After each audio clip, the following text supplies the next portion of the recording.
ہم ان کی گفتگو کے، ہم ان کی شخصیت کے پچھلی 3 دہائیوں سے کم جب سے ہم ان کو وٹنس کر رہے ہیں، مداح ہیں. آپ کس حوالے کو سب سے زیادہ معتبر جانتے ہیں اپنی شخصیت کے تعارف کے لیے؟ لکھنا. پرویز مشرف صاحب کے ساتھ ہم ٹیلی ویژن پہ آپ کو دیکھا کرتے تھے. اتفاق سے وہ میرے دوست تھے. سیاسی جماعت کے ساتھ میں وابستہ تھا. سن 2002 کے الیکشن میں ہمیں ماشاءاللہ 10 سیٹیں ملی تھیں، اور اس الیکشن میں عمران خان کے پی ٹی آئی کو صرف ایک سیٹ ملی تھی. اس سے جائز قرار دیا جا سکتا ہے کہ آئین معطل کر کے کوئی شخص آئے اور بیٹھ کے کہے کہ جی یہ، اور مشرف صاحب کے کیس میں بھی ایسے ہی آئی نو ہوا، اور میں نے ان کا ساتھ دیا، لیکن میں اس سے خوش نہیں ہوں، لیکن ساتھ ساتھ میں ریگریٹ نہیں کرتا. اچھا، نواز شریف صاحب امیر المومنین کا ایک درجہ وہ حاصل کرنا چاہتے تھے، جو کہ سخت جمہوریت کے خلاف ہوتا اور یہ پورا توازن کو بگاڑ دیتا. تو اس کو درست کرنے کے لیے بہت ہی انفارچونیٹ تھا کہ فوجی مداخلت کی گئی. 8 فروری کو جو معجزہ ہوا، عموماً تو ساری دنیا میں سیاسی جماعت اور قائدین اور امیدوار وہ ڈھونڈتے ہیں ووٹر کو. 8 فروری کو ایک عجیب و غریب معجزہ ہوا. پہلی بار دنیا کے انتخابات کی تاریخ میں ووٹر نکلا ڈھونڈنے کے لیے کس پارٹی کو میں ووٹ ڈالوں اور کس امیدوار کو ڈالوں. واہ! اور اس نے ڈھونڈا. کیا کسی ایسی ناکامی کے نہج پہ آج ہیں ہم اس وقت؟ آپ دیکھتے ہیں اب ہم اتنے پختگی ہم میں آ گئی ہے، شدید سے شدید بحران بھی ہم اس کا سامنا کر رہے ہیں. ہم ایسے ہم اتنے بے حس ہیں کہ کچھ بھی آپ کر رہے ہیں. آپ کہہ رہے ہیں ہم ڈھیٹ ہو گئے ہیں. ڈھیٹ کیا لفظ آپ نے چنا، ڈھیٹ ہو گئے. میں مہرین جبار صاحبہ کے کام پر تنقید کرتے ہیں. اب بیٹی تو کبھی کوئی چیز غلط کر ہی نہیں سکتی ہے. ہم نے ایک فلم بنائی رام چند پاکستانی، جی بہت ہی چرچا ہوا اس کا. کئی دفعہ ہماری بحث ہوئی، آرگیومنٹ ہوا اور ڈسکشن ہوتا ہے. Sir creative process, collaborative process, reciprocal جب تک نہ ہو انڈیا کے ساتھ، اگر ہم ان کی فلم امپورٹ کرتے ہیں تو کو بھی لازم ہونا چاہیے ہماری فلمیں وہاں جائیں. آپ سب ایک تجربے کا حصہ بنتے ہیں. کھانا پک رہا ہے نہ آپس میں. کیا بات ہے آپ کی، بالکل. تو آپ اس وقت کیوں نہیں بیٹھے ہوئے ہیں سنیما میں بجائے یہ پوڈ کاسٹ کرنے کے؟ جا کر آپ اپنی گرل فرینڈ سے ملیں اور جا کر اس کو توجہ. دیکھنے والے اس بات پر ہنسیں گے کہ میرے پاس اب گرل فرینڈ کی گنجائش باقی نہیں رہی. ارے یہ کیسے ہو سکتا ہے؟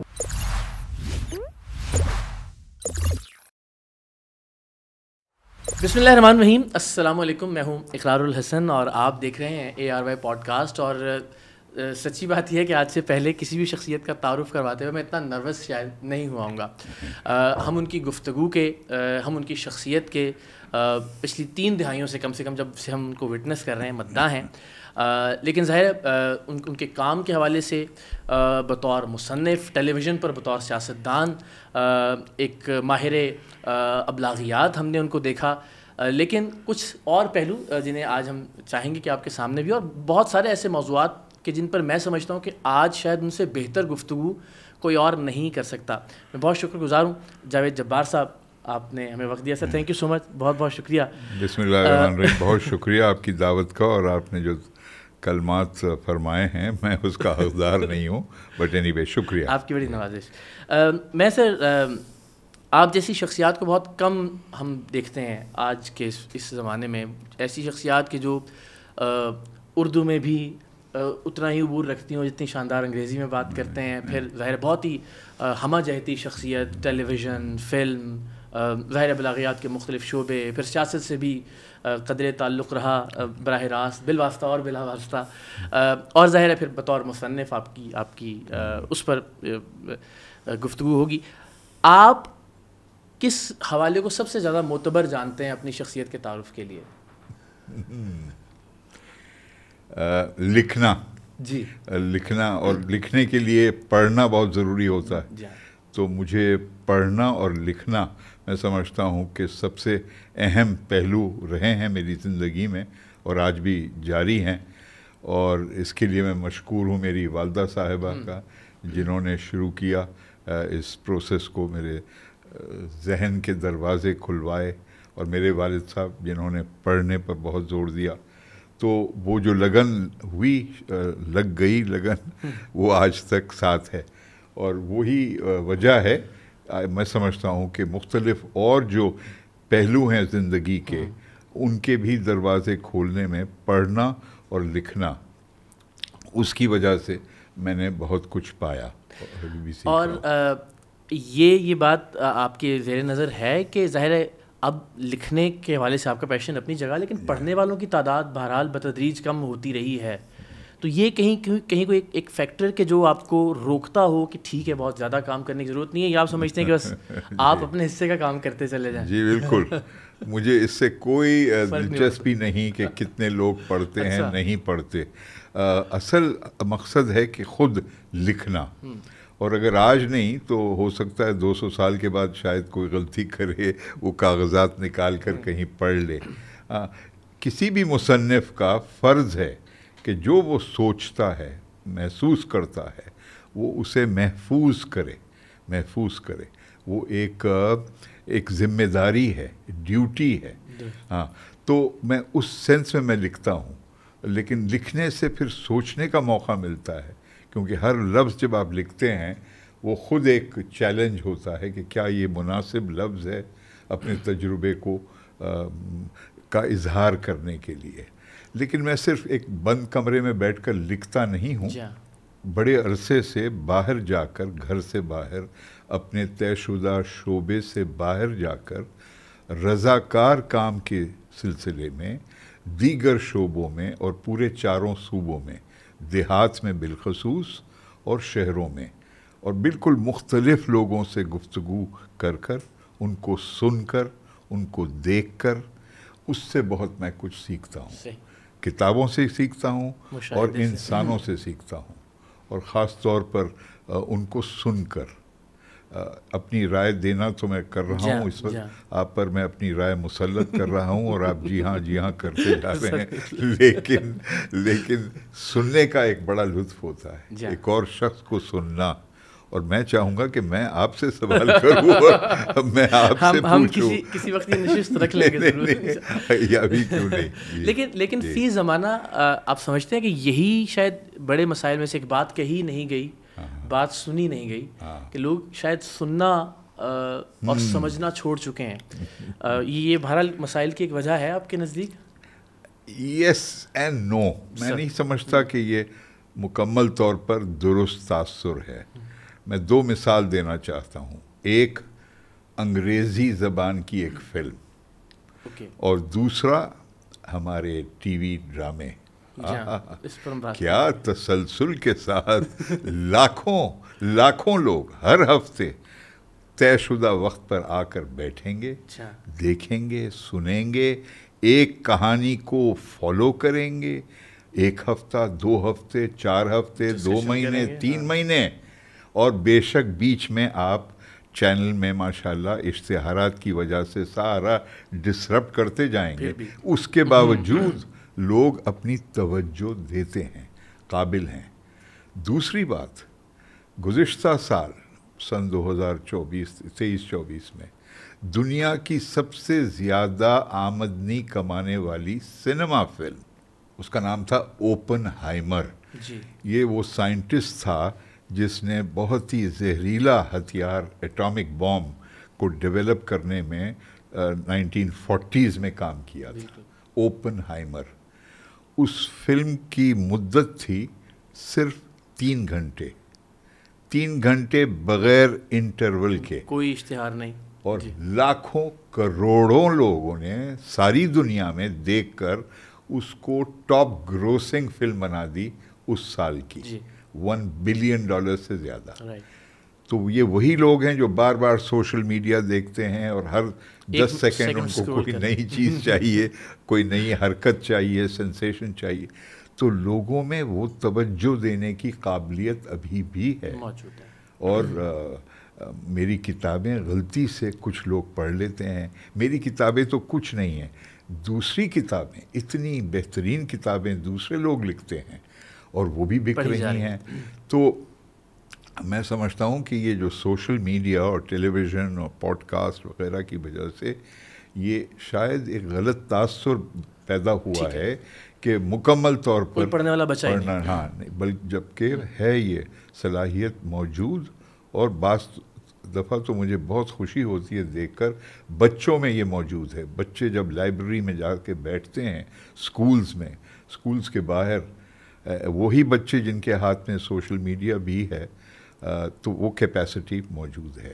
شاید ممکن ہے چونکہ ہم اب مین اسٹریم میڈیا سے اور ڈیجیٹل میڈیا سے وابستہ ہیں اور ہم ہر وقت چونکہ اسی سے متعلق، تو شاید یہ والا پہلو ہمیں ذرا زیادہ لگتا ہے کہ لوگ وقت کے ساتھ ساتھ بالکل تبدیل ہو گئے ہیں. لیکن آپ اس ٹرانسفارمیشن کو کیسے دیکھتے ہیں؟ ظاہر ہے پاکستان میں میڈیا اور میڈیا کی آزادی کے حوالے سے بھی آپ کا بھی ڈسکشن بھی ہو رہی تھی، بڑا کردار ہے، لیکن اس میڈیا پر فی زمانہ جو قدغنیں اور پابندیاں جن کے بارے میں بہت ہم شور سنتے ہیں، اور اگین لوگوں کا جو اعتماد مین اسٹریم میڈیا سے سوشل میڈیا کی طرف آنا شروع ہوا ہے، بظاہر ایسا لگتا ہے، آپ کی اس پر کیا رائے؟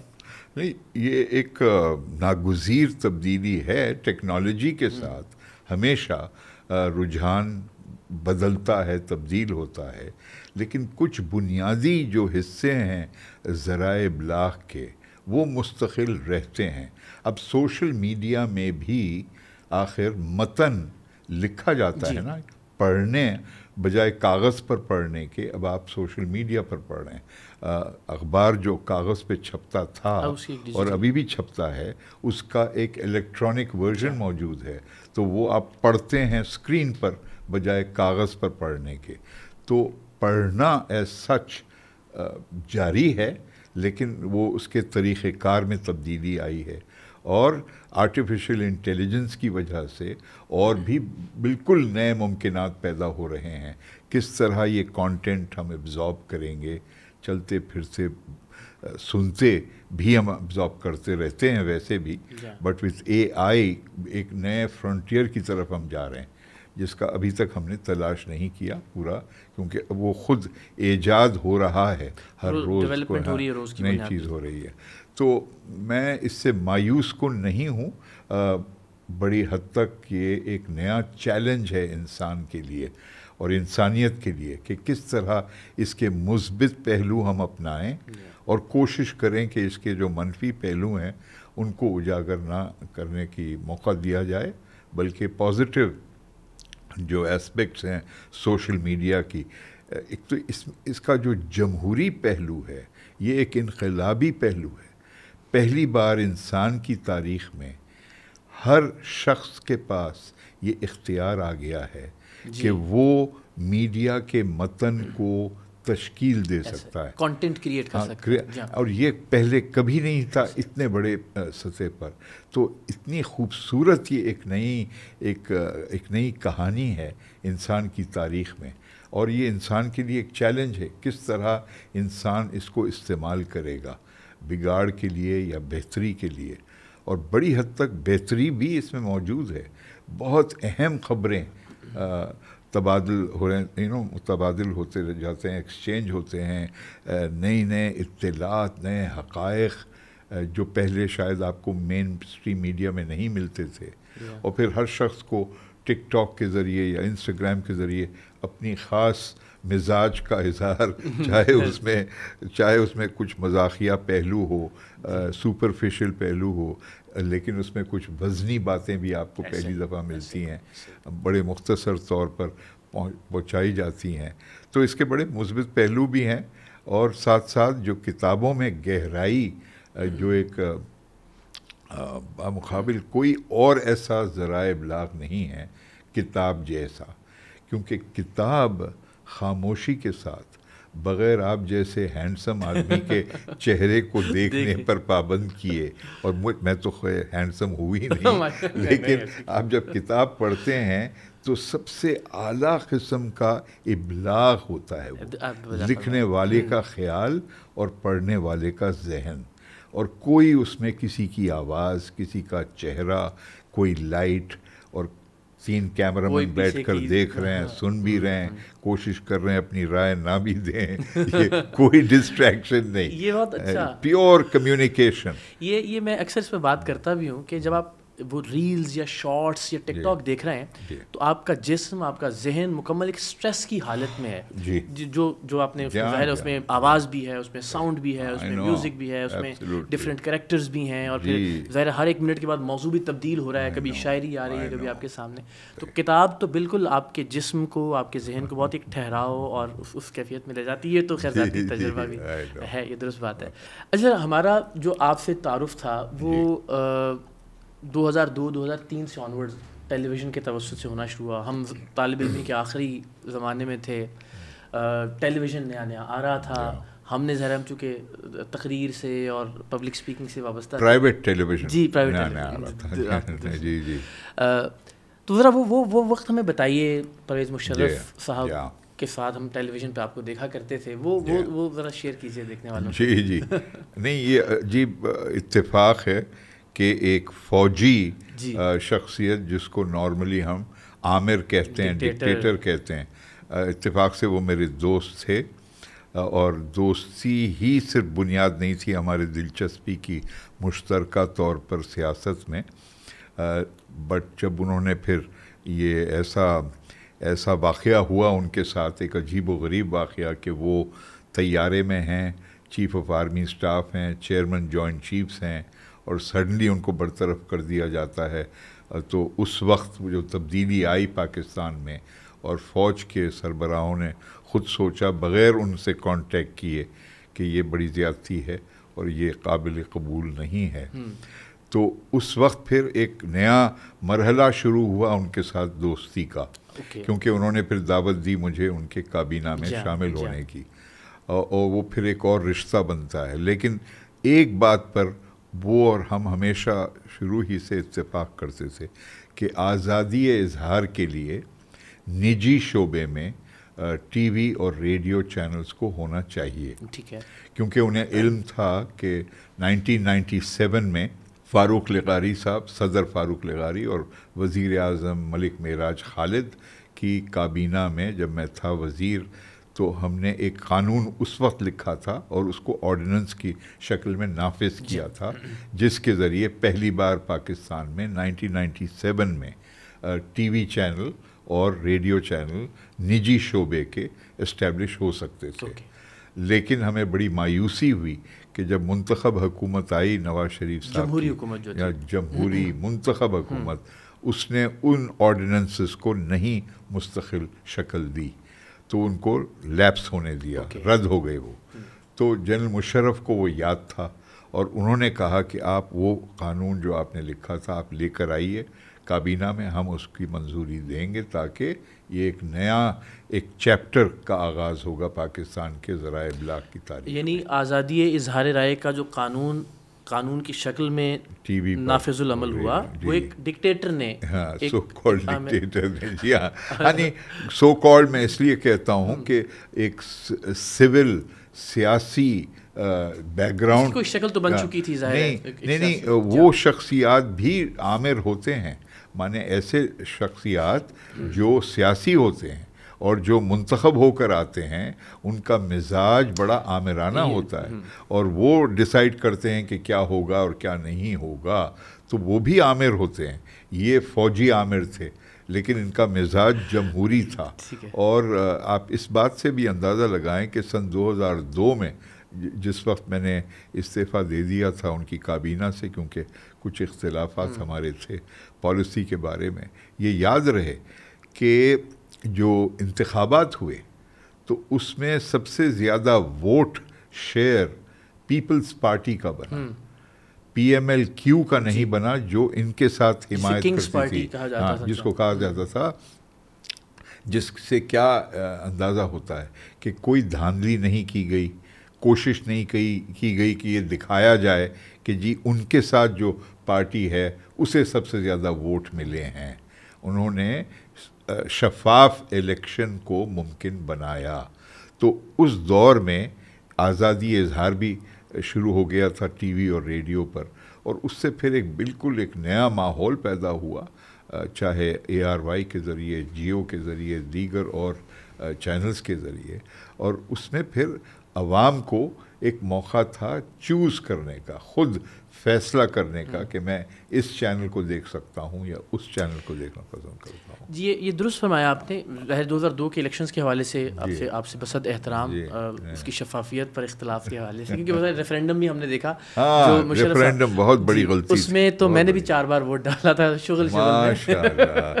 تو اس سے اندازہ ہو سکتا ہے کہ اس کے بارے میں انہوں نے ایٹ لیسٹ معافی بھی مانگی تھی، اپولوجائز کیا تھا اور پھر ایکسیپٹ کیا تھا. شکر ہے میں ان کے ساتھ اس وقت کابینہ میں نہیں تھا. ٹھیک ہے. تو یہ اس بات سے بالکل میں 2 موضوعات اصل میں آ گئے میرے سامنے. ایک تو یہ آپ کی بات سے مکمل اتفاق کہ آمریت جو ہے وہ صرف وردی ہی میں ملبوس کسی شخص کا خاصہ نہیں ہے، وہ ظاہر ہے.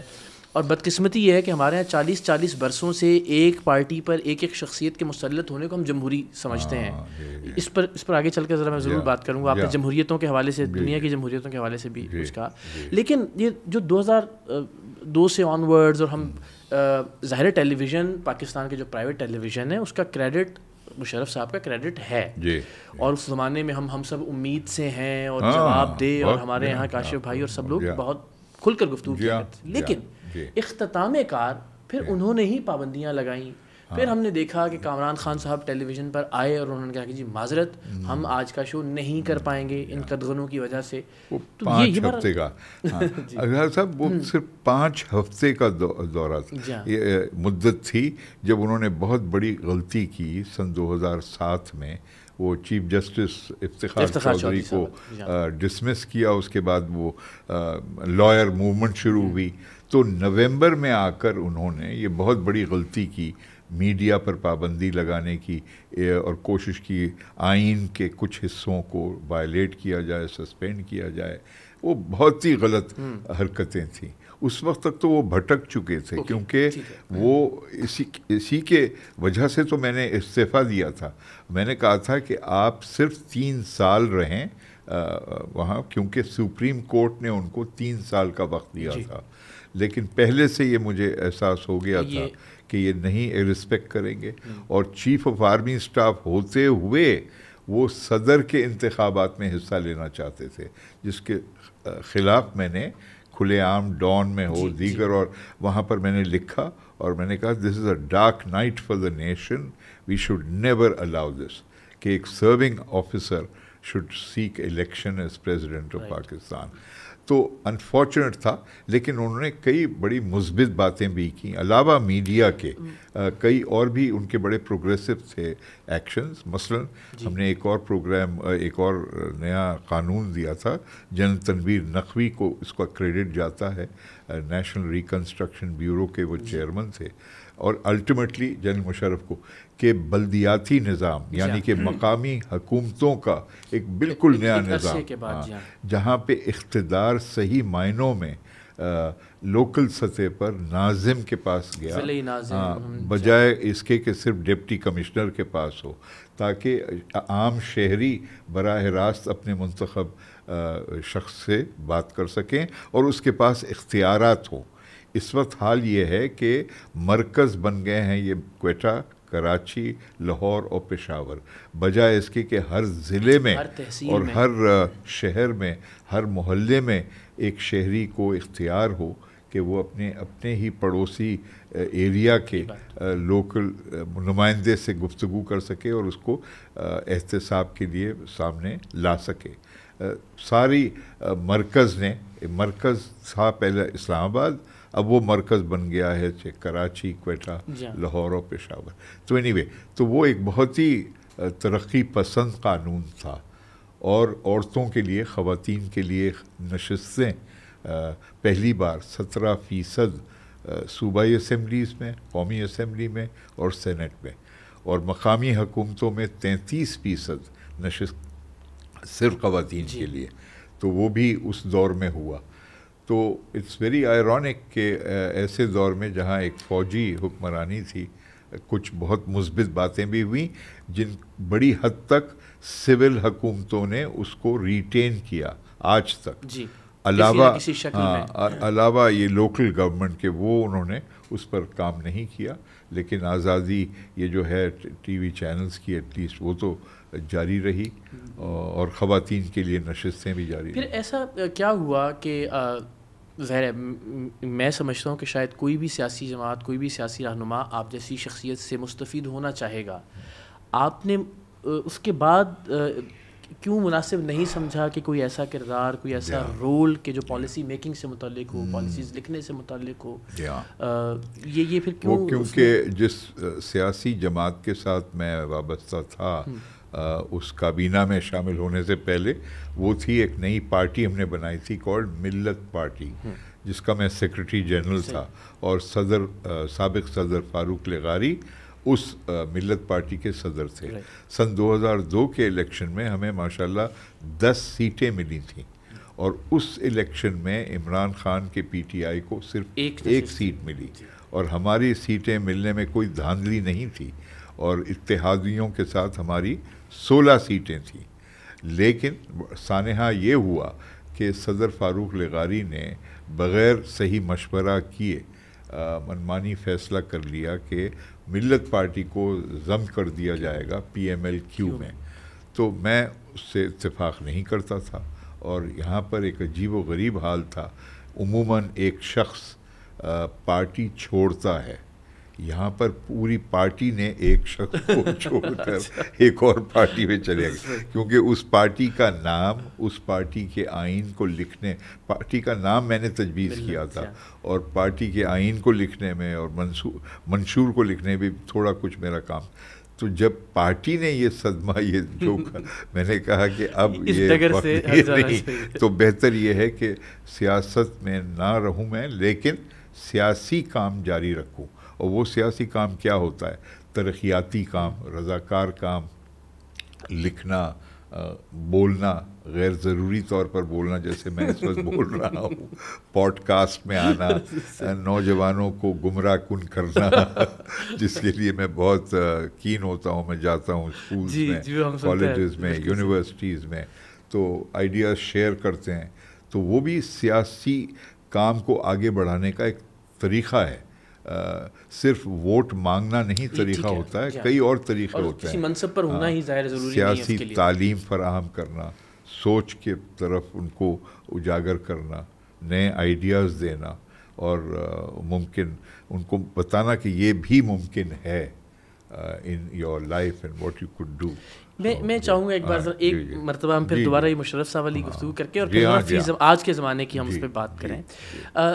آپ سمجھتے ہیں کہ کسی بھی حالت میں آپ کی اگین اس بات سے اتفاق کرتے ہوئے کہ فوجی عامر ہی نہیں ہوتا، ظاہر سویلین جو شخصیات ہیں ان میں بھی کسی بھی حالت میں اس سے جائز قرار دیا جا سکتا ہے کہ آئین معطل کر کے کوئی شخص آئے اور بیٹھ کے کہے کہ جی میں بالکل، اور مشرف صاحب کے کیس میں بھی ایسا ہی آئی نو ہوا، اور میں نے ان کا ساتھ دیا، لیکن میں اس سے خوش نہیں ہوں، لیکن ساتھ ساتھ میں ریگریٹ نہیں کرتا۔ اچھا، ہاں، وہ حالات کچھ ایسے اس وقت پیدا ہوئے ملک میں، کیونکہ اس وقت جو موصوف نواز شریف صاحب تھے، ان کو 2/3 کی اکثریت ملی تھی 1997 میں، اور ایک رجحان پیدا ہوا تھا کہ امیر المومنین کا ایک درجہ وہ حاصل کرنا چاہتے تھے، جو کہ سخت جمہوریت کے خلاف ہوتا اور یہ ایک پورا توازن کو بگاڑ دیتا۔ تو اس کو درست کرنے کے لیے بہت ہی انفارچونیٹ تھا کہ فوجی مداخلت کی گئی، لیکن میں نے اس وقت بھی کہا تھا اور آج بھی کہتا ہوں کہ وہ ایک خاص مدت کے لیے ممکن تھا اور ہونا چاہیے تھا، تو ہاں، اور یہ ہونا ہی نہیں چاہیے، یہ بالکل اب ختم ہونا چاہیے، کوئی جسٹیفیکیشن نہیں ہونی چاہیے۔ اب یہ جو سول آمریتیں ہیں ان کا کیا کیا جائے؟ یہ تو بہت آپ نے وضاحت سے یہ ذمہ داری بنتی ہے شہریوں کی۔ ہمارے شہری ماشاءاللہ شعور بہت ہے ہماری شہریوں میں، ووٹ ڈالنے کا جب وقت آتا ہے کیا شعور ہے۔ 1970 سے لے کر سن 2024 تک 11 جنرل الیکشن ہوئے ہیں، ہمارے عوام نے کتنا توازن کے ساتھ، کتنے سمجھداری کے ساتھ ووٹ ڈالا ہے.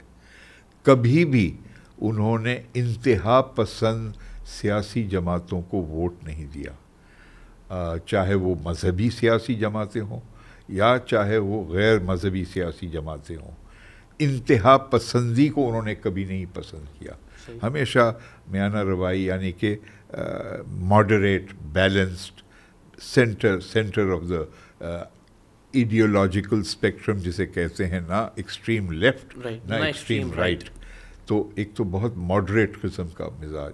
دوسرا 8 فروری کو جو معجزہ ہوا، یہ ضرور بتائیے. عموماً تو ساری دنیا میں سیاسی جماعت اور قائدین اور امیدوار وہ ڈھونڈتے ہیں ووٹر کو. 8 فروری کو ایک عجیب و غریب معجزہ ہوا، کیونکہ وہ کوئی سیاسی جماعت سے اس کا نشان چھین لیا گیا تھا اور وہ اپنا نام بھی نہیں لے سکتی تھی سیاسی جماعت.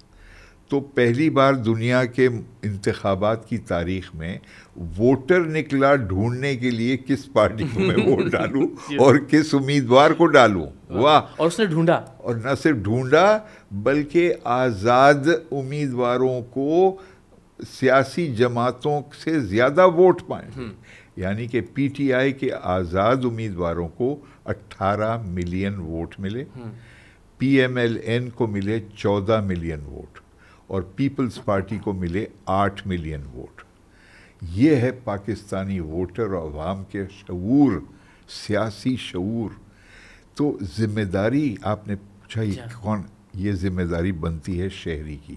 نہ صرف ووٹ ڈالیں سوچ سمجھ کر، بلکہ الیکشن کے درمیان جو کام کرنا ہے، سیاسی جماعتوں میں شامل ہو کر ان کا اصلاح کرنا ہے اور انہیں بہتر تنظیمیں بنانی ہیں، اندرونی جمہوریت پیدا کرنی ہے، اپنے آپ میں علم کا اضافہ کرنا ہے کہ کون سا قانون پاس کیا گیا ہے جلد بازی میں. مثلا 26ویں آئینی ترمیم، اس کا چرچا تو بہت ہے، بٹ کتنے شہریوں نے پڑھا ہے اور کتنے اور ایسے قوانین ہر روز بنائے جاتے ہیں.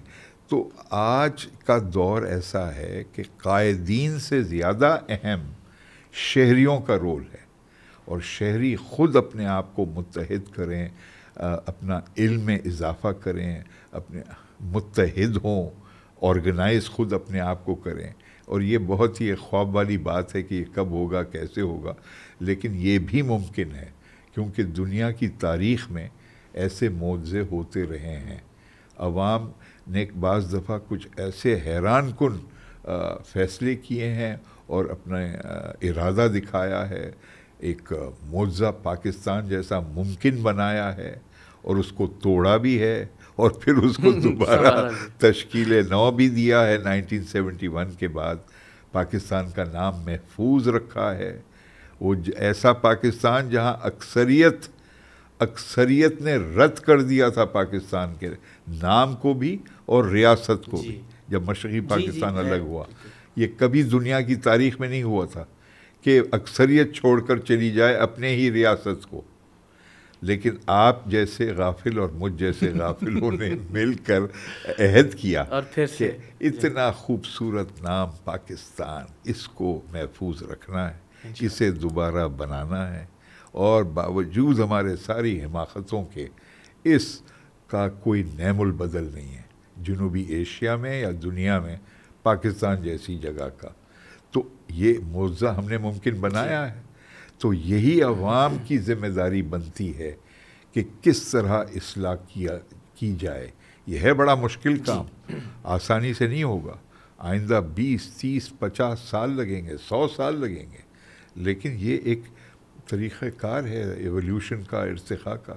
ہمیں صبر کرنا فہم تو درست ہے یا نہیں اس پر میں آپ سے سوال کروں گا، لیکن وہ پھر ہم آگے نکل جائیں اس سے پیشتر کہ آپ نے جو 1971 کی بات کی بنگلہ دیش کی مشرقی پاکستان کے علیحدگی کی ہائبرڈ ناکامی قرار دیا.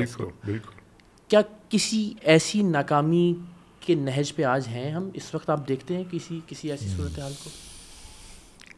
جی کچھ حد تک، لیکن میں سمجھتا ہوں کہ اب ہم اتنے پختگی ہم میں آ گئی ہے کہ شدید سے شدید بحران بھی ہم اس کا سامنا کر رہے ہیں. ہم ایسے ہم اتنے بے حس ہیں کہ کچھ بھی آپ کر رہے ہیں ہم ڈھیٹ ہو گئے ہیں. کیا لفظ آپ نے چنا, ڈھیٹ ہو گئے. میں کہنا نہیں چاہتا تھا لیکن ڈھیٹ ہو گئے کہ ہم تو ہر چیز کو سہنے کے لیے تیار ہیں. تو ایک طرف سے تو میں پر امید ہوں کہ جو بھی سانحہ ہو, چاہے ٹرین کی ہائی جیکنگ ہو, چاہے انفلیشن ہو, چاہے ہمارے انتظامی نظام میں بگاڑ آ جائے, عدلیہ کی شکل تباہ کر دی جائے 26 امینڈمنٹ کے ذریعے, ہم اس کو بھی سہ لیں گے, کیونکہ ہمیں پتہ ہے کہ پاکستان کا نعم البدل نہیں ہے. ہم افورڈ نہیں کر سکتے ہندوتوا جیسے ہندوتوا جیسی کیفیت کے قریب جائیں بھی اور رہیں بھی اور اس کو برداشت کریں. اور ہمیں اب احساس ہوتا ہے کہ کتنا یہ انوکھا, اتنا خوبصورت ایسا ملک ہے ہمارے پاس جس کا کوئی نعم البدل نہیں. تو اسی کے ذریعے ہم اس کو بہتر کرنا یہ ایک فرض بنتا ہے, چیلنج بنتا ہے, اور یہ ممکن ہو سکتا ہے. اتنی صلاحیتیں ہیں ہمارے پاس. ایک غیر پڑھے لکھے پاکستانی بچے میں بھی ایک آپ کو آنکھوں میں نظر آتی ہے اس کی انٹیلیجنس, اس کی عقل, اس کا اسپارکل, لڑکی ہو یا لڑکا ہو. اور جو میں جاتا ہوں دیہات میں, دور دراز علاقوں میں, ایسی تڑپ ہے, پیاس ہے کہ وہ اپنے آپ کی قابلیت کو اجاگر کریں. جی, ٹریمنڈس پوٹینشل. آپ کو ایک ذمہ داری بلوچستان میں NFC کے حوالے سے بھی, جی, اور وہ آپ نے غالباً اچھا آپ کو ایسی باتوں کو بھی آپ نے یاد رکھا. کا ذکر ہو رہا ہے تو میں چاہ رہا تھا کہ ماشاء اللہ. یہ آئی تھنک جام کمال صاحب تھے وزیر اعلیٰ, تو میں حیران ہوا. ایک دن انہوں نے یہ اعلان کر دیا کہ مجھے اطلاع پہنچائی کہ ہم چاہتے ہیں کہ آپ بلوچستان کے کیس کو ریپرزینٹ کریں نیشنل فائنانس کمیشن میں. حالانکہ میں بلوچستان میں نہیں رہتا ہوں, لیکن بڑے عرصے سے وہاں رضاکار کام کے سلسلے میں اور لیکچرز کے سلسلے میں جاتا رہتا ہوں. تو بہت میں آئی واز ڈیپلی ٹچڈ. مجھے بہت احساس ہوا کہ انہوں نے یہ ہمدردی کی اور یہ اعتماد رکھا مجھ میں, اور میں تیار تھا. لیکن پھر کچھ چرچا شروع کیا گیا, کیونکہ بعض لوگ اس وقت کے چیف منسٹر کو ٹارگٹ بنانا چاہتے تھے اپنے مفاد کے لیے یا اپنے سیاسی مفادات سے. تو انہوں نے الزامات لگائے کہ ایک ایسا شخص جو بلوچستان میں نہیں رہتا, اس کو کیا حق بنتا ہے بلوچستان ریپرزینٹ کرے. تو یہ ٹارگٹ کر ان کو کرٹیسائز کرنے کا طریقہ میں سمجھتا تھا کہ انہیں نقصان پہنچ رہا ہے. تو اسی لیے میں نے پھر استعفیٰ دیا اور میں ہٹ گیا. انہوں نے پھر بہت اچھے ایک اور شخص کو اپوائنٹ کیا. وہ بھی شخص ایکچولی رہتے نہیں تھے, لیکن وہ پہلے ماضی میں بلوچستان کی حکومت میں عہدیدار بن کر انہوں نے مشیر کے طور پہ کام کیا تھا, ڈاکٹر کیسر بنگالی نے, اور ان میں بڑی قابلیت ہے اور وہ انہوں نے میری وہ جگہ لی. تو آئی ایم گلیڈ. لیکن ہاں, لیکن بلوچستان سے مجھے عشق ہے جس طرح سندھ اور پاکستان کے ساتھ ہے, اور بہت ہی انوکھی وہ ایک جگہ ہے پاکستان کی. اور بلوچ وہاں پختون, براہوی, اور ان کی جو ثقافت ہے, سوچ ہے, بڑی ترقی پسند سوچ ہے.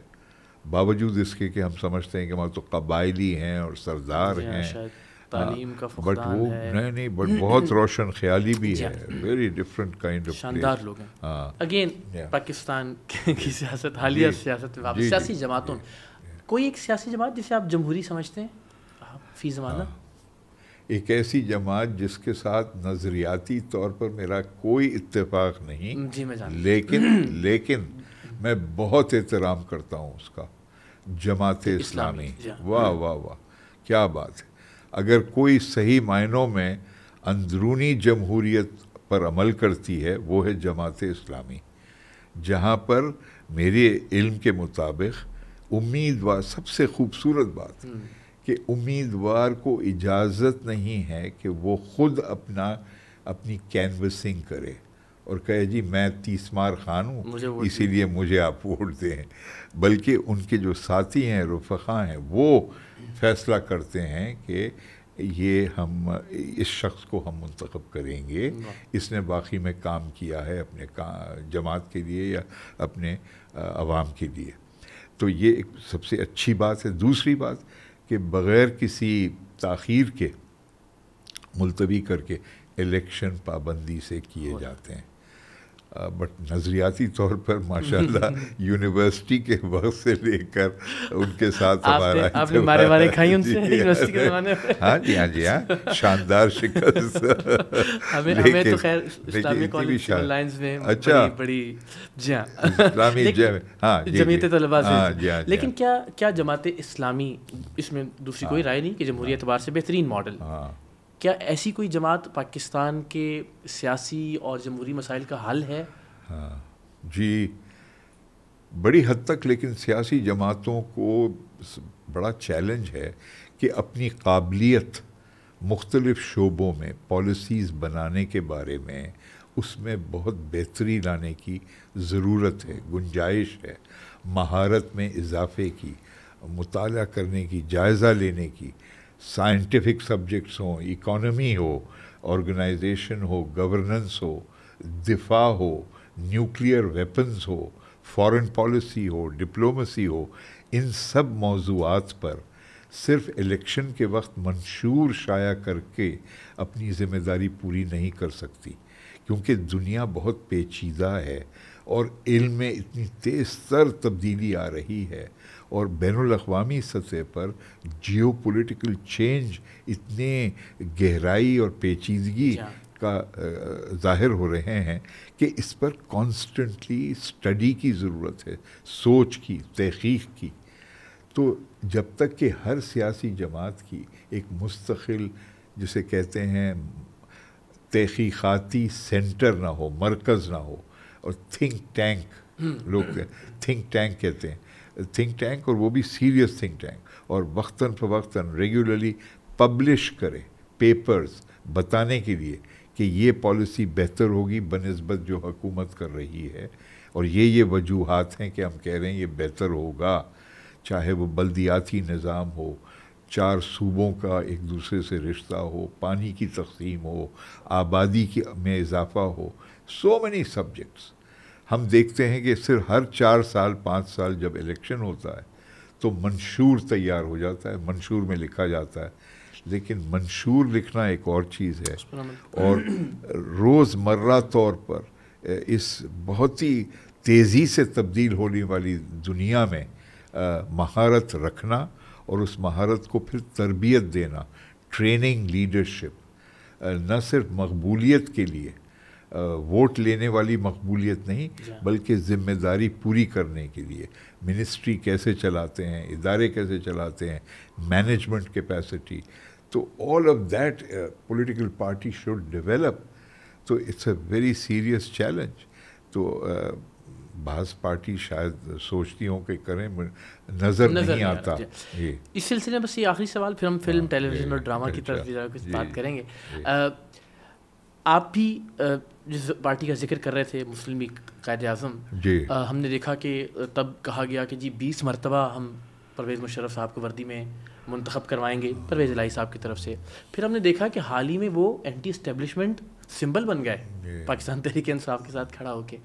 اسی طرح سے تمام پولیٹیکل پارٹی، خان صاحب بھی ایک وقت میں ہم نے دیکھا کہ ظاہر ہے سیم پیج پر رہے، اور اب اینٹی اسٹیبلشمنٹ نیریٹو. نون لیگ بھی ووٹ کو عزت دو کے نعرے سے، خیر پہلے تو بہت بار ہوا، لیکن حال ہی میں دیکھیں تو ایک مرتبہ پھر اب ہم دیکھتے ہیں جو حالات ہیں. اور پاکستان پیپلز پارٹی بھی جو کہ ظاہر ہے اینٹی اسٹیبلشمنٹ سیاست کرتی آئی ہے، لیکن بہرحال اس نے اپنے مفادات کو کہیں نہ کہیں اسٹیبلشمنٹ سے جوڑے رکھا. یہ کہ جب آپ اقتدار میں ہیں تو آپ سیم پیج پر ہیں، اور جب آپ اپوزیشن میں ہیں تو پھر آپ اینٹی اسٹیبلشمنٹ سیاست کرتے ہیں. یہ ڈگر آپ کو لگتا ہے کہ اب تھم جائے گی جو حالیہ ہم ایک بظاہر ایسا لگتا ہے سوشل میڈیا کے آ جانے سے اور باقی چیزوں کے آ جانے سے، کیا یہ سرکل اور سائیکل چلتا رہے گا ایسے؟ جی ہاں، دلچسپ آپ نے بات کی کہ جی ہاں کیا یہ چلتا رہے گا. آئی ڈونٹ تھنک یہ چلتا رہے گا، کیونکہ عوام کے توقعات بھی تبدیل ہو رہے ہیں، عوام بھی جو شعور رکھتی ہے، اور یہ کب تک یہ برداشت کرے گی کہ آپ ایسے چینج کرتے رہیں، وقت کے ساتھ ساتھ اپنا موقف بنیادی اپنا رجحان چینج کریں. سو آئی تھنک عوام خود اور معاشرہ خود کچھ نئے فورسز کو تشکیل دے گا، پیدا کرے گا. اب دیکھیے نوجوانوں کی تعداد کتنی زیادہ ہے، 60% سے زیادہ as you know are under the age of 30.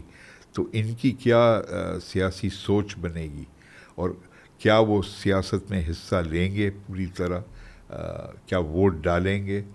ابھی تک لاسٹ الیکشن میں بھی 50% سے زیادہ لوگوں نے ووٹ نہیں ڈالا، نہیں ڈالا. تو جس کے لیے علاج میرے پاس میری جیب میں موجود ہے. اچھا وہ علاج ہے ووٹنگ کو لازم بنایا جائے. اوکے. ہر بالغ شخص جو 18 سال کی عمر سے زیادہ ہو اور جو ووٹر ہے وہ لازم کیا جائے. ٹھیک ہے. اور اگر مثلا 23 ممالک ایسے ہیں دنیا میں جہاں ووٹنگ لازم ہے. سنگاپور ہے، آسٹریلیا ہے، بیلجیم ہے، ارجنٹینا ہے، بولیویا ہے، یونان ہے، دنیا کی سب سے پرانی جمہوریت، مصر بھی ہے. کمپلسری ووٹنگ، اگر آپ ووٹ نہیں ڈالیں گے تو جرمانہ ہو سکتا ہے آپ کا، آپ کے شناختی کارڈ پر کوئی اثر ہو سکتا ہے، آپ کے بینک اکاؤنٹ پر کوئی اثر ہو سکتا ہے. تو as a result 98-99% people vote کرتے ہیں، اور اس سے بہت بڑی تبدیلی آتی ہے، پائیداری آتی ہے. جمہوریت پھر پائیدار بنتی ہے، حصے داری بنتی ہے. لوگ جانتے ہیں کہ جی میرا بھی اس میں ایک ذمہ داری ہے، حصہ ہے، میں نے ووٹ ڈالا ہے. 50% تو ووٹ ہی نہیں ڈالتے، اور جو 50% ڈالتے ہیں اس میں سے جو جیتنے والی پارٹی ہے اس کو صرف 15% ووٹ ملتا ہے. 15% ووٹ کے ساتھ آپ دعویٰ کرتے ہیں کہ جی میں 24 کروڑ عوام کے 24 کروڑ کہاں سے بابا؟ آپ تو مشکل سے 1 کروڑ بھی شاید نہ آپ کے پاس ووٹ ہو، اور آپ کو حکمرانی ملتی ہے صوبے کی، یا اگر آپ کو 1.5 کروڑ ووٹ مل جائے تو آپ کو پورا ملک چلاتے ہیں ان 1.5 کروڑ ووٹوں کے بیسس پر. تو یہ ایک بہت ہی فرسودہ نظام ہے جو ہم نے برطانیہ سے لے لیا، جس کو کہتے ہیں انگریزی میں فرسٹ پاس دا پوسٹ. یہ دوسرا منفی پہلو ہے. فرسٹ پاس دا پوسٹ کا مطلب اگر 4 امیدوار ہیں، آپ کو مجھ سے 1 زیادہ ووٹ ملا تو آپ بن گئے جیتنے والے، اور جو ہم باقی کے 3 رہ گئے معصوم، ہمارا اجتماعی ووٹ آپ سے زیادہ ہے، اور آپ بن گئے، ہمارے بھی نمائندے بن گئے اور ان کے بھی نمائندے بن گئے جنہوں نے ووٹ ہی نہیں ڈالا. تو یہ first pass the post system بھی بڑا فرسودہ ہے. اس کے نعم البدل میں ہونا چاہیے سیکنڈ راؤنڈ ووٹنگ، یعنی کہ اگر پہلے راؤنڈ میں آپ کو 50%+1 ووٹ نہ ملے، جس سے صحیح معنوں میں آپ اکثریت کی نمائندگی کا دعویٰ کر سکتے ہیں کہ میں اکثریت کو، اگر نہیں ملے تو پھر ایک سیکنڈ راؤنڈ ہونا چاہیے 1 ہفتے کے بعد، جہاں ٹاپ 3 امیدوار دوبارہ آئیں اور پھر عوام ڈیسائیڈ کرے گی کس کو ہم میجورٹی ووٹ دیں. پھر جا کر جمہوریت پائیدار بنے گی، حصے دار بنے گی، اور مستقل پھر ایک پروسیس جاری رہے گا جمہوری مزاج کو ڈیولپ کرنے کا اور کوآپریٹ کرنے کا. میں پھر سوری ایک سوال اور نکل آیا اسی من میں کہ جب آپ نے مختلف ممالک کی مثالیں دیں، دنیا کی کسی بھی کامیاب جمہوریت میں ہمارے جیسی مین اسٹریم پولیٹیکل پارٹیز کی مثال ملتی ہے؟ برطانیہ کی آپ نے بات کی، وہاں بھی اگر ہم لیبر کی بات کریں، کنزرویٹیوز کی بات کریں، تو کہیں بھی آپ کو لیبر نواز شریف نہیں ملے گی، یعنی کسی بھی پارٹی کے ساتھ کسی ایک شخصیت کا نام جڑا ہوا نہیں ملے گا. لوگ آتے ہیں، اپنا کردار ادا کرتے ہیں، اپنی ٹرمز پوری کرتے ہیں اور اس کے بعد چلے جاتے ہیں. امریکہ کی مثال بھی ہے، ابراہیم لنکن جیسا آدمی بھی اپنی پارٹی نہیں بنا لی انہوں نے کہ ریپبلکن ابراہیم لنکن. تو یہ ایسی کوئی مثال ہے کہیں جمہوریت کامیاب ہو اور پولیٹیکل پارٹیز میں جمہوریت نہ ہو؟ نہیں، بالکل بہت نہیں، یہ ایسے مثال ہیں جہاں پر پارٹیز میں بعض بعض خاندان یا بعض ایک خاص شخصیت اتنی حاوی ہو کہ بے شک وہ الیکشن کروائے لیکن اسی خاندان کے افراد کو وہ منتخب کریں. مثلا بہترین مثال ہے انڈیا کی کانگریس پارٹی, جہاں فیصلہ کر لیا ہے پارٹی نے کہ پارٹی کے سربراہ ہمیشہ گاندھی فیملی سے ہوں گے, لیکن ٹو دیئر کریڈٹ وہ جینوئن الیکشن بھی کرواتے ہیں, اور الیکشن میں کئی لوگ ابھرتے ہیں جن کا کوئی تعلق گاندھی فیملی سے نہ ہو. تو دیر آر ڈفرینٹ ماڈلز, لیکن اکثریت میں جمہوری ممالک میں اکثریت میں یہ نہیں پایا جاتا کہ ایک خاندان یا ایک شخصیت ہی کے اکراس آپ پوری پارٹی کو محفوظ کر لیں, بلکہ عوام کو موقع دیں, ممبران کو موقع دیں کہ وہ ڈیولپ کریں اپنی لیڈرشپ. ہے بڑی مشکل بات یہ, کیونکہ ہمیشہ کلیش ہوتا ہے جانبداری.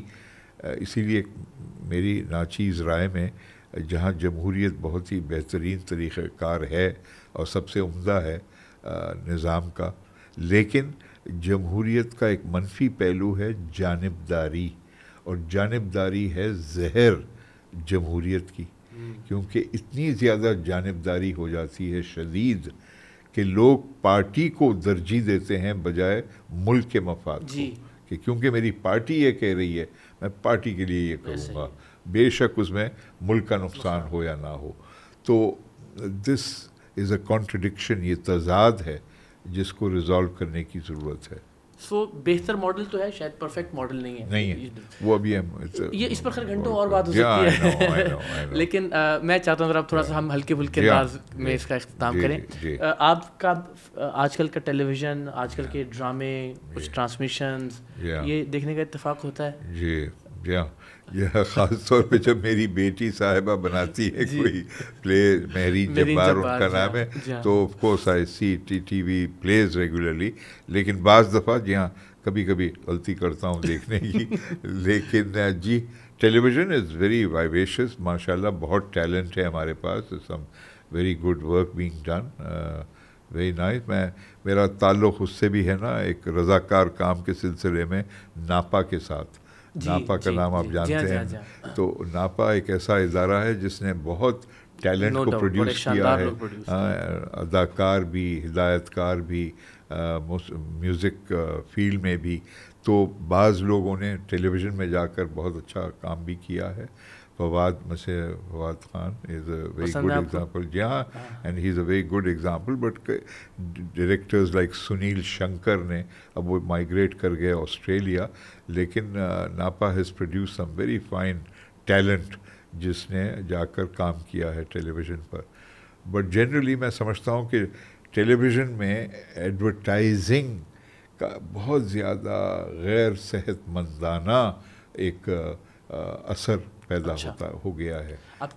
یہ کہنا چاہتے کہ کمرشل ہو گیا بہت, کانٹینٹ جو ہے اوکے, ایڈورٹائزنگ کے بیسس پہ بہت زیادہ فیصلے ہوتے ہیں نا کہ کون سی چیز کو ایڈورٹائزنگ سپورٹ ملے گی, ریٹنگ ملے گی.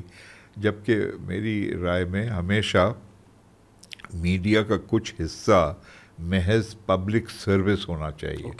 ماشاء اللہ آپ نے بہت بہترین انداز میں وہ کیا ہے نا, تحقیقاتی آپ جب پروگرامز کرتے ہیں, that is true public service, جس میں ایڈورٹائزنگ بے شک آئے نہ آئے, لیکن مین اس کا جو آبجیکٹیو ہوتا ہے کہ عوام کے مفاد کے لیے یہ انویسٹیگیٹو رپورٹ کی جائے.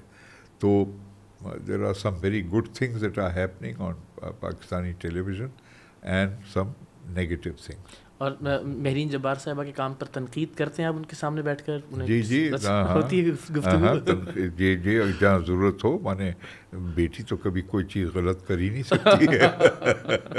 نہیں آف کورس بہت دلچسپ ان کے ساتھ بحث ہوتی ہے بعض دفعہ کہ کیا اس کو ٹریٹمنٹ اس کا اس طرح ہونا چاہیے تھا یا نہیں. اور پھر ہم نے ساتھ کام بھی کیا نا, ہم نے ایک فلم بنائی رام چند پاکستانی, تو وہ انہوں نے ڈائریکٹ کیا, اس کو لکھا تھا میں نے, اور میں نے یہ کانسیپٹ میرے ذہن میں آیا کہ یہ فلم بننی چاہیے, تو اسی لیے میں نے مہرین سے کہا تھا آپ اس کو ڈائریکٹ کریں as your first cinema film. تو بہت اچھا خوبصورت انداز میں اس نے ڈائریکٹ کیا، لیکن ڈائریکشن پروسیس میں کئی دفعہ ہماری بحث ہوئی یا آرگیومنٹ ہوا اور ڈسکشن ہوتا ہے، تو وہ it's a creative process, collaborative process. آپ کا اپنا تجربہ ٹیلی ویژن کا اور آج کا ٹیلی ویژن، آپ کا اپنا film making experience to Ram Chand Pakistani. Ram Chand Pakistani سے پہلے جب آپ جنت میں تھے، ایک فلم ہم نے بنائی تھی پاکستان کی پہلی انگریزی فلم called beyond the last mountain. اس کا یک وقت ہم نے اردو ورژن بھی بنایا تھا، اس کا نام ہے مسافر. اس کے گانے یوٹیوب پہ ہیں، مثلاً ماشاء اللہ آلریڈی 1 ملین ویوز ہو چکے ہیں. ہری ہری مہندی کے نیچے کے نام سے ایک گانا تھا. ہاں، وہ پوری فلم ابھی نہیں ہے لیکن گانوں کے کچھ ٹکڑے موجود ہیں. جی ہاں، تو فلم میکنگ تو بہت میری ایک پیشن رہی ہے شروع سے. Advertising, commercials, cinema film, documentaries وغیرہ. تو جی ہاں، film making is also very. لیکن یہ سفر جو ہے آپ کے فلم بنانے سے اگین مہرین جبار صاحب کی رام چند تک کا، اس میں کیا تبدیلیاں آئیں over the years, over the decades? ہاں، سنیما کا ایک نیا، انفارچونیٹلی پاکستانی سنیما کا ایک بحران آیا ہوا ہے نا. Number of cinema houses has decline, بہت زیادہ پروڈکشن نہیں ہو رہا ہے کیونکہ اس کی اکنامکس کا ایک چیلنج آ گیا ہے. جب تک تھیٹرز نہیں بنیں گے بڑے تعداد میں تو لوگ نہیں جائیں گے سنیما کے اندر دیکھنے کے لیے، تو مختلف قسم کی فلمیں نہیں بن سکتی.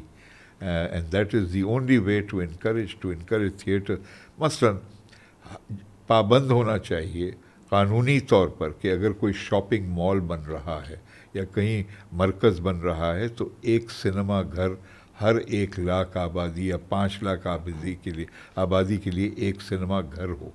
سنیما گھر ہو، ایک لائبریری ہو، آرٹسٹک سینٹر ہو، مرکز ہو، ہر محلے میں، ہر شہر میں، ہر ضلع میں کئی ہوں، تو جب جا کر cinema will become mass popular activity اور مختلف قسم کی فلمیں بنیں گی.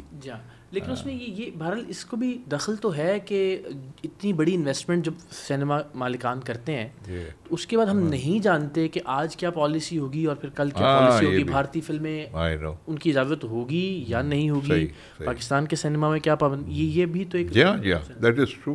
ہماری ایک ریسیپروکل جب تک نہ ہو انڈیا کے ساتھ، اگر ہم ان کی فلم امپورٹ کرتے ہیں تو ان کو بھی لازم ہونا چاہیے ہماری فلمیں وہاں جائیں. اور یہ کچھ حد تک ہو چکا تھا جنرل مشرف کے دور میں، یہ ایکسچینج ہوتا تھا. پھر یہ بی جے پی کے آنے کی وجہ سے یہ بگاڑ شروع ہو گئی اور وہ ختم ہو گیا سلسلہ.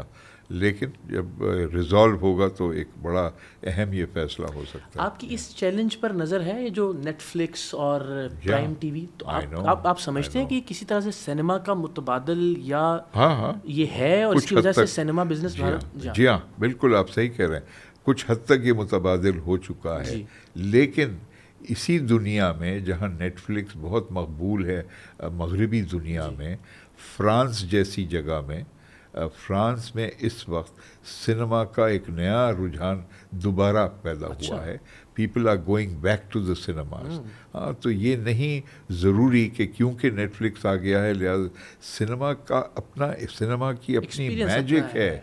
آپ ایک ڈارکنڈ ہال میں بیٹھتے ہیں غیر لوگوں کے ساتھ، بڑے مشکوک لوگوں کے ساتھ، جیسے جیسے مشکوک لوگ کسی اور کے ساتھ بیٹھے ہیں، بالکل غیر، ایک دوسرے کو جانتے نہیں، لیکن 1.5-2 گھنٹوں کے لیے، 3 گھنٹوں کے لیے آپ سب ایک تجربے کا حصہ بنتے ہیں. ہاں، کھانا پک رہا ہے نہ آپس میں. کیا بات ہے آپ کی، بالکل. تو آپ اس وقت کیوں نہیں بیٹھے ہوئے ہیں سنیما میں بجائے یہ پوڈ کاسٹ کرنے کے؟ اب بیچارے آپ کے ناظرین کو کچھ اب ذرا ریلیف دے دیں. بڑی گفتگو ہو گئی، جا کر اب اپنی گرل فرینڈ سے ملیں اور جا کر اس کو توجہ. دیکھنے والے اس بات پر ہنسیں گے کہ میرے پاس اب گرل فرینڈ کی گنجائش باقی نہیں رہی. ارے یہ کیسے ہو سکتا ہے؟ جب تک آپ ماشاءاللہ زندہ ہیں، اور اب لمبی زندگی انشاءاللہ آپ کی رہے گی، ہمیشہ گرل فرینڈ رکھیں. بہت شکریہ آپ کے وقت کا، بہت لطف آیا. Thank you so much. Thank you very much.